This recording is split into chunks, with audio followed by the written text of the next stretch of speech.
નમસ્કાર, આપ જોઈ રહ્યા છો પ્રકોપ ન્યૂઝ. વડોદરાના નારાયણ રિટ્રીટ વિસ્તારમાં આજે આરોગ્ય સેવાઓને પ્રોત્સાહન આપતો એક મફત આયુર્વેદિક ઉપચાર કેમ્પ યોજાયો. સોમા તળાવ પાસે ભારત પેટ્રોલ પંપની પાછળ આવેલ શિવ શક્તિ ક્લિનિક ખાતે આજરોજ તારીખ 14 ડિસેમ્બર 2025 રવિવારના રોજ શિવ શક્તિ ક્લિનિક અને રાજસ્થાન ઔષધાલય પ્રાઇવેટ લિમિટેડ મુંબઈના સહયોગથી આ મફત આયુર્વેદિક ઉપચાર કેમ્પનું આયોજન કરવામાં આવ્યું હતું. આ કેમ્પમાં શિવશક્તિ ક્લિનિકના ડોક્ટર યથાર્થ શિવરાજન અને તેમની મેડિકલ ટીમ દ્વારા સાંધાના દુખાવા, કમરના મણકાના દુખાવા, ચામડીના રોગો, શ્વાસના રોગો, મહિલાઓને લગતા રોગો તેમજ 12 રોગોનું નિદાન અને ઉપચાર કરવામાં આવ્યો. કેમ્પમાં ઉપસ્થિત તમામ દર્દીઓને 5 દિવસની આયુર્વેદિક દવાઓ મફતમાં આપવામાં આવી.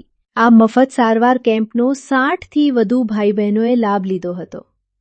ડોક્ટર યથાર્થ શિવરાજને જણાવ્યું કે શિવશક્તિ ક્લિનિક દ્વારા દર મહિને આ પ્રકારના મફત કેમ્પોનું આયોજન કરવામાં આવે છે, જેમાં આયુર્વેદિક પદ્ધતિ દ્વારા હઠીલા અને લાંબા સમયના રોગોમાંથી રાહત મળે છે.